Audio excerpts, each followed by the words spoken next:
자, 오늘부터 이제 객관식 문제 풀어드리는데, 문제 보면 아시겠지만 거의 대부분의 문제가 직관적으로 풀 수 없는 문제입니다. 직관적으로 풀 수 있는 문제는 정리하는데 큰 도움이 되지 않거든요. 그래서 그런 문제 가급적 피했고요. 뒷부분에 TF 문제, 그 정오 구별하라는 문제 있거든요. 그 문제까지 정리하면은 지금까지 공부한 내용 정리하시는데 도움이 될 겁니다. 자, 바로 문제 풀게요. 1번. 두 명의 납세자가 결혼했네요. 11월 30일에 같은 해에 남편이 등록을 했습니다. 인가받은 컬리지에. 자, 왜? 이유가 뭐죠? To further his career. 그의 경력을 더 쌓기 위해서, 더 늘리기 위해서 지극한, 그렇죠? 자, 그리고 이어서 받았대요. Form 1098T. 뭔지 아시죠? 옆에 나와 있네요. tuition statement. 학교에서 주는 거죠. 학비 관련 명세서다. 이렇게 생각하시면 되겠죠? 자, 그리고 아내가 대신 일을 했네요. 그렇죠? 일해서 income of 45,000, 45,000불 그걸 받았고요. 자, 그리고 남편의 학비 대신 지급했다는 얘기죠. 어떤 내용인지 아시죠? 자, 남편은 그 커리어를 더 좋게 하기 위해서 학교에 다녔고 아내가 일을 해서 학비를 부담했다. 그런 얘기죠. 자, 그들의 그 상황을 토대로 할 때 정확한 방법이 무엇이냐는 거죠. 리포트 신고하는 education credit. 자, 학비와 교육과 관련된 그 세액공제겠죠. 그렇죠? 자, 지금 컬리지니까 AOTC와 관계되는 문제로 보시면 되겠죠. 자, 여기 보시면 납세자는 반드시 joint return, 부부가 공동으로 세금 주고를 해야 된다는 얘기죠. 자, education credit 뿐만이 아니라 그 부부가 어떤 세제 혜택을 받기 위해서는 MFJ라는 신고제를 사용해야 하는 경우가 많습니다. 일반적으로 MFS를 사용하면 결혼했는데 당연히 결혼해야지 MFS도 쓸 수 있는 거죠. 자, MFS를 사용하면 주어지는 과세 혜택이 많이 줄어들죠. 그렇죠? 또 이런저런 제한사항이 따르고. 자, A가 답이네요. 자, 그런데 객관식 문제 풀 때는 틀린 부분이 왜 틀렸는지 그것까지 정리하셔야 됩니다. 자, B 보시면 아내의 AGI를 기준으로 할 때 그들은 자격이 되지 않는데요. 지금 AGI가 얼마죠? 45,000불. 45,000불. 보기에 따라서 달리 볼 수도 있겠지만 그렇게 큰 돈은 아니죠. 자, 이 얘기가 왜 나오느냐? 일반적으로 세액공제는 저소득 납세자를 위한 세제입니다. 그래서 돈 많이 버는 납세자에게는 주어지지 않습니다. 세액공제 혜택이 텍스 크레딧. 자, 다음 C. 남편은 자격이 되지 않는데 청구할 수 있는 자격, education credit. 자, 이유가 뭐죠? 아내가 학비 지급했기 때문에 상관없죠, 그렇죠? 상관없습니다. MFJ로 신고만 하면 됩니다. 보기 때문에 어디가 틀렸나요? 아내가 신고해야 되는데 non-qualified, 일정 요건을 갖추지 않은 학비를 신고하는 게 아니라 요건을 갖춘 학비를 신고해야 되는 거죠. 8863, 8863에. 자, 이 폼도 가끔씩에 나옵니다. 자, 지금 1번은 이 문제는 American Opportunity Tax Credit과 관련된 문제죠. 우리말로 바꾸면 대학 학비 세액공제 정도 되겠죠. 자, 대학 학비 일정한 요건을 갖춘 대학 학비를 지출했을 때 그 학비에 대해서 세액공제 신청할 수 있다는 내용인데, 자, 이 AOTC는 LLTC와 반드시 비교하면서 정리하셔야 됩니다.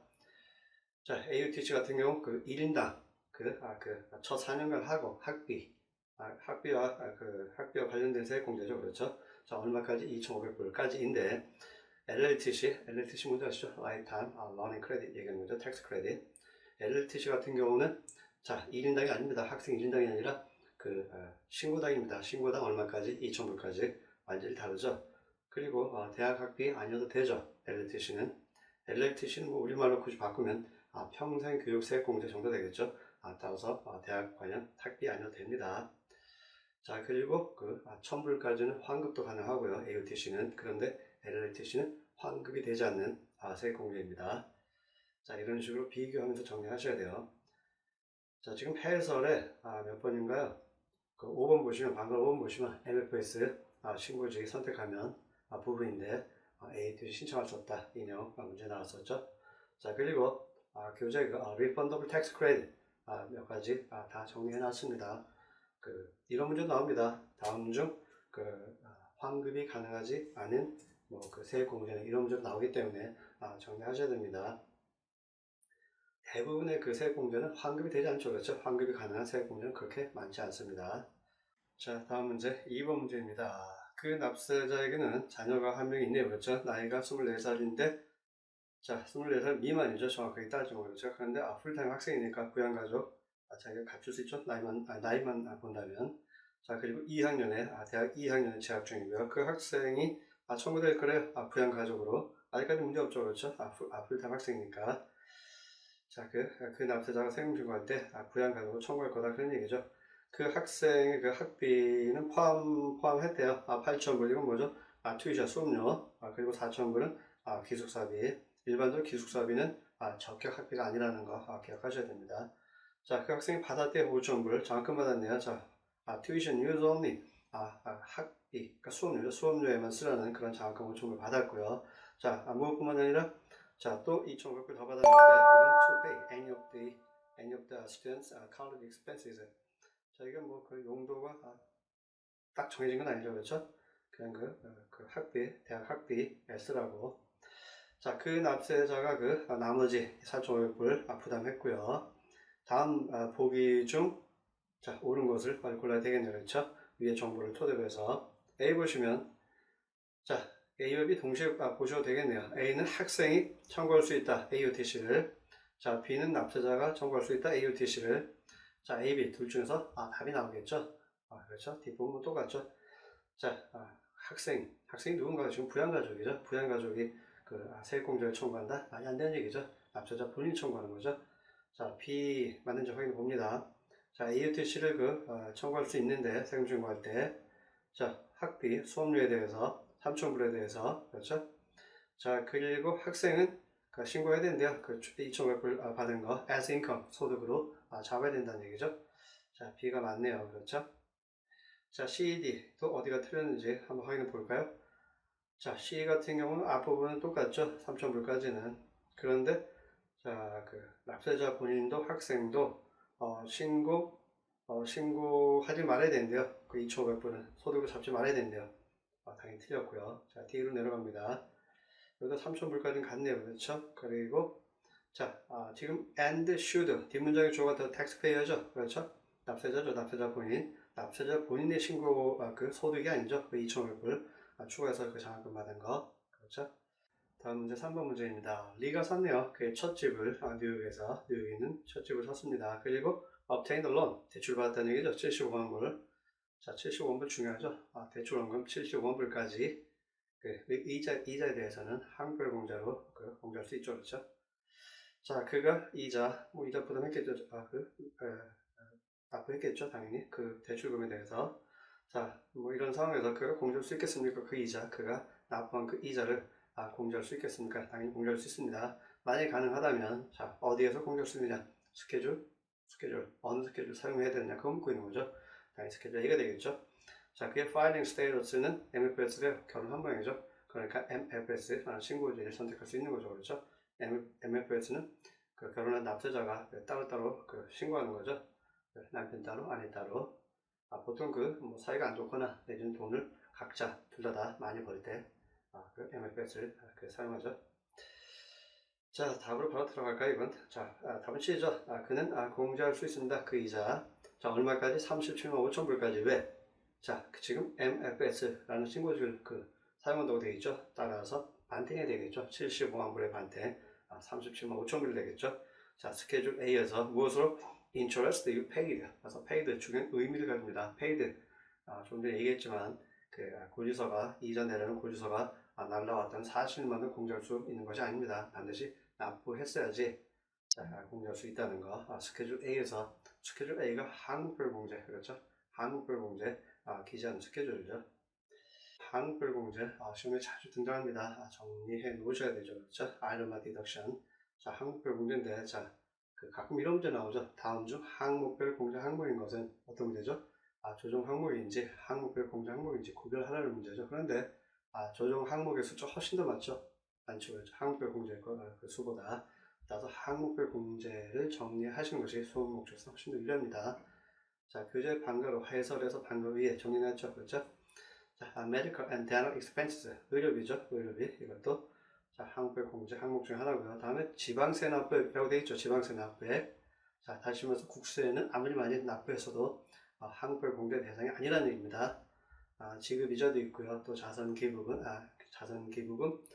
재난 및 도난 손실, 이 5가지가 대표적인 항목별 공제 항목입니다. 따라서 이 5가지 들어가지 않으면 일단은 조정 항목으로 봐도 됩니다.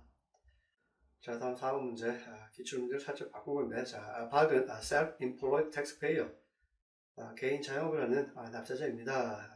total amount이 얼마냐는 거죠. 박이 신고해야 될 어디에? 1099 지급하는 금액이 600불 이상일 때 이거 발행해야 되는 거죠.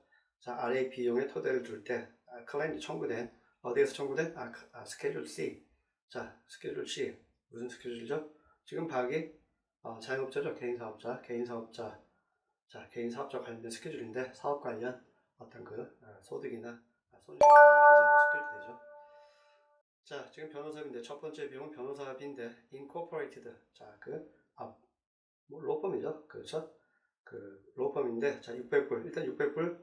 자, 이상이니까 1099 발행해야 할 것 같은데 지금 로펌 법인이죠. 일반적으로 법인 같은 경우는 1099 발행하지 않습니다. 금액에 상관없이. 그런데 로펌은 예외죠. 결론적으로 발행해야 됩니다.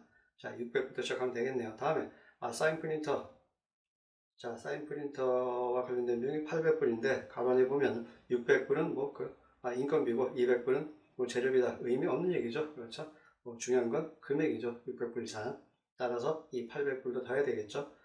다음 웹페이지 디자이너에게 500불 준 모양인데 그렇죠? 자, 600불 미만이니까 그렇죠? 자, 상관없고요. 1099인가 상관이 없다는 얘기입니다. 당연히 장부는 써야 되겠죠. 다음에 자, incorporated 뒷부분 볼 필요도 없죠. 800불, 600불 이상이지만 자, 법인에게 지급했기 때문에 1099 발행하지 않아도 되고요. 다음에 컨설턴트 A한테 1000불. 자, 400불은 현금, 600불은 책 의미 없습니다. 중요한 건 600불 이상. 이게 중요한 거죠. 당연히 포함시켜야 된다. 1099 발행해야 된다는 얘기고요. 다음에 자, 입장권인데 자, 야구 경기 보러 간 거죠. 그렇죠? 고객과 함께 자, 700불을 현금으로 지급한 모양이죠. 700불 현금 주고 입장권 산 모양인데 자, 접대비 성격이 있다고 봐야 되겠죠. 자, 접대비는 비용 처리하지 못합니다. 법이 바뀌면서 한 푼도. 다음에 자, 식비니까 자, 식비인데 비즈니스 밀 업무와 관련된 식비죠. 따라서 비용 처리 당연히 가능한데 일단 800불이니까 1099는 발행해야 되겠죠. 책으로 발행하든 현금을 주든. 자, 그런데 식비는 50%는 일반적으로 50%만 공제할 수 있습니다. 결론적으로 맨 밑에 있는 업무용 식비와 접대비 성격의 비용 특히 조심해야 되겠죠. 그렇죠? 자, 접대비는 세법상의 비용 처리할 수 없다. 이렇게 정리하시면 되고요. 물론 장부에는 비용 처리할 수 있겠죠. 업무와 관련 접대비라면. 식비 같은 경우 세법상 일반적으로 50%. 물론 장부에는 100% 기재합니다. 자, 다 더하면 되겠죠. 지금까지 한 거. 자, 중요한 건 600불 이상 지급할 때 1099 발행해야 된다는 거. 자, 그리고 지금 1099 NEC죠. NEC Non-Employer Compensation.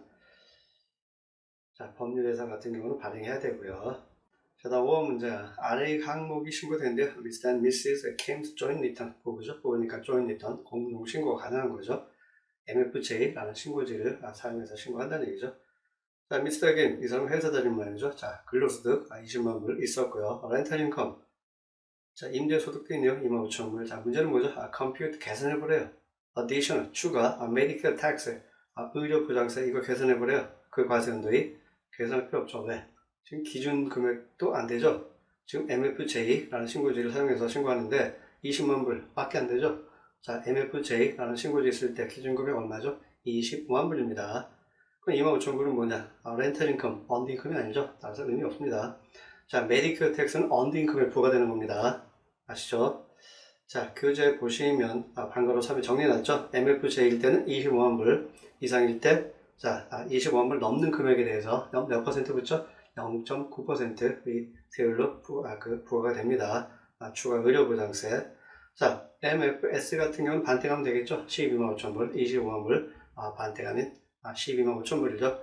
자, 기타, MFJ, MFS 말고 다른 신고지도 있죠. 세 가지 더 있죠. 이 경우에는 20만 불. 자, 이 베이스 어마운트, 기준 금액은 정리하셔야 돼요. 그렇죠?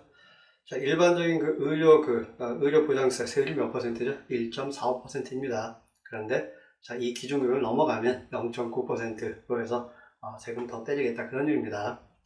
사회보장세는 부과되지 않습니다. 의료보장세만 추가적으로 부과가 됩니다.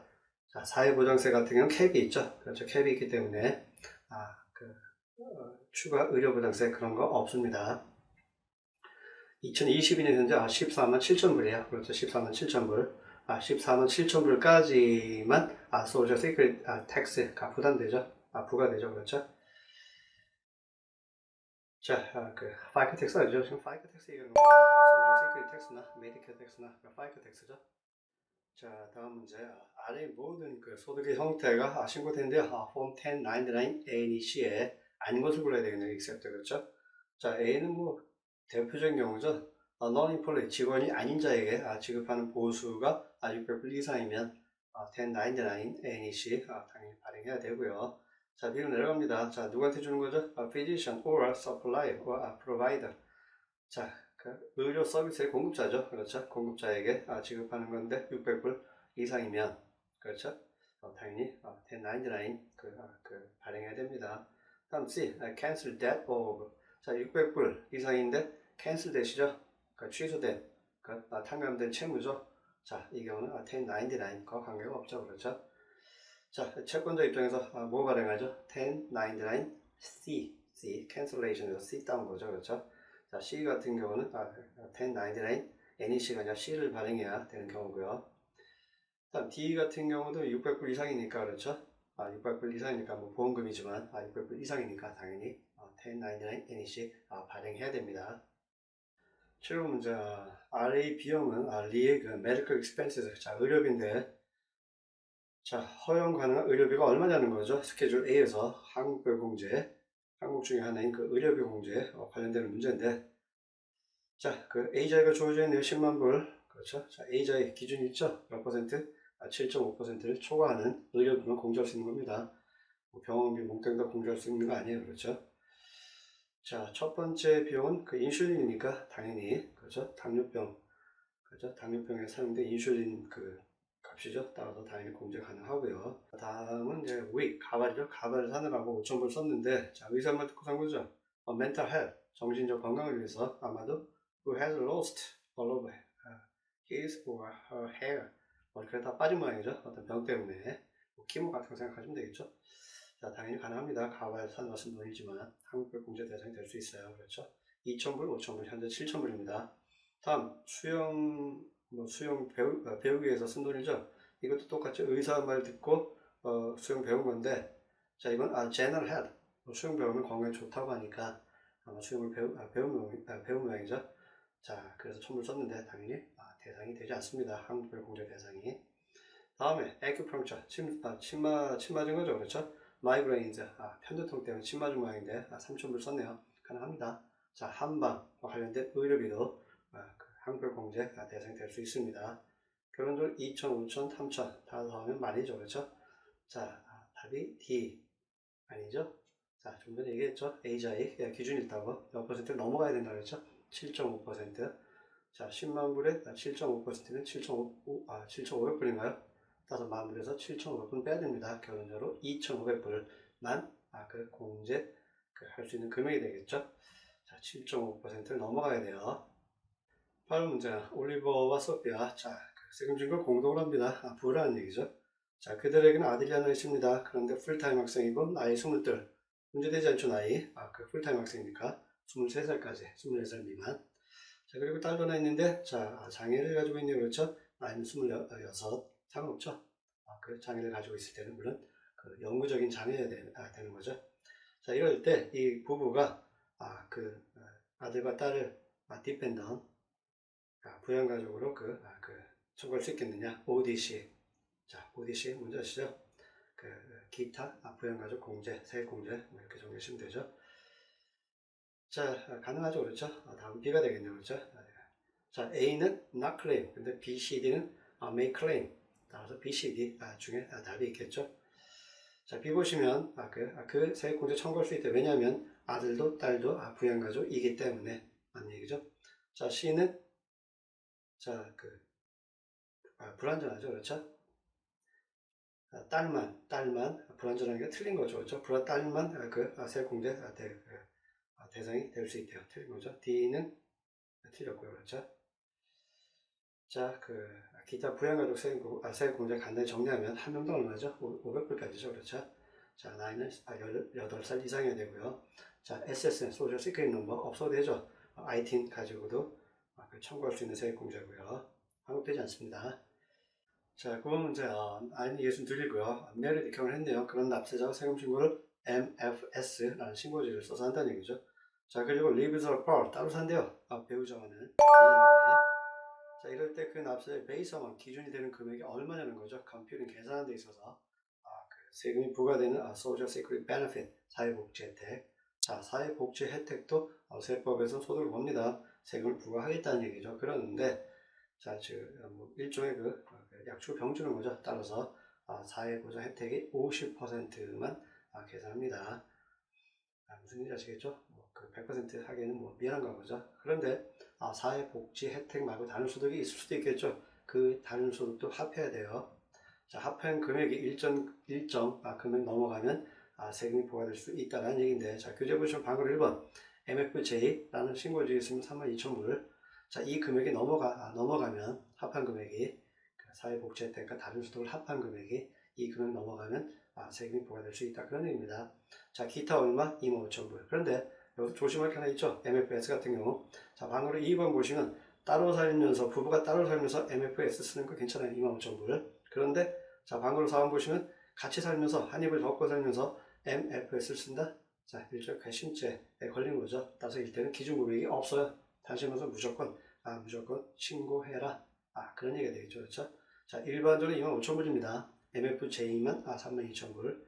자, 이 기준금액이 넘어갈 때 세금이 부과될 수 있다는 얘기입니다. 합한 금액이에요. 사회복지 혜택과 다른 소득을 합한 금액이. 자, 지금 문제 다시 보시면 지금 따로 살죠? 그렇죠? 따로 살면서 MFS 쓴다고 되어 있죠? 따라서 얼마? 25,000불이 됩니다. 만약에 함께 살면서 따로 신고한다 그러면 답이 A가 되겠죠. 그렇죠? 자, 다음 문제. 9번 문제 연결되네요. 그렇죠? Social Security Benefit과 관계 있는 문제죠. 자, 알기 위해서 어떤 납세자의 Social Security Benefit, 사회복지 혜택에 과세가 되는지 그렇지 않은지 알아보기 위해서 아래 모든 것들이 고려가 돼야 되는데요. 하나 빼고. 자, 기준급여 계산할 때 Social Security Benefit은 50%만 반영하죠. 웬만한 수는 다 포함시켜야 됩니다. 기준 금액 계산할 때. 자, A 보시면 비과세 이자죠. 비과세 이자도 포함시켜야 됩니다. 기준금액 계산할 때. 그런데 B. 자, 똑같은 비과세인데 Foreign Underincome, 외국에서 번 Underincome 근로소득이죠. 외국에서 번 근로소득 같은 경우는 비과세 해주기도 합니다. 이중과세를 피하기 위해서. 자, 외국에서 벌었으니까 그 외국에 세금 내야 할 수도 있는 거죠. 그런데 미국에서 또 내면 이중과세가 되는 거죠. 그렇죠? 그래서 빼주기도 하는데 일정 금액까지 빼주는데, 자, 외국에서 번 돈이니까 Social Security Benefit 여기에 과세가 되는지 그렇지 따져볼 때 이 소득은 포함하지 않습니다. 다음 B고요. 다음 C는 공중인 수수료죠. 포함시켜야 돼 이것도. 다음 D. 실업수당이죠. 실업수당에도 과세가 됩니다. 과세가 될 수 있어요. 자, 실업수당에도 과세가 될 수 있는데 이 실업수당도 기준금액 계산할 때 집어넣어야 됩니다. 웬만한 금액은 다 집어넣어야 된다. 기준금액 계산할 때 이렇게 생각하시면 편합니다.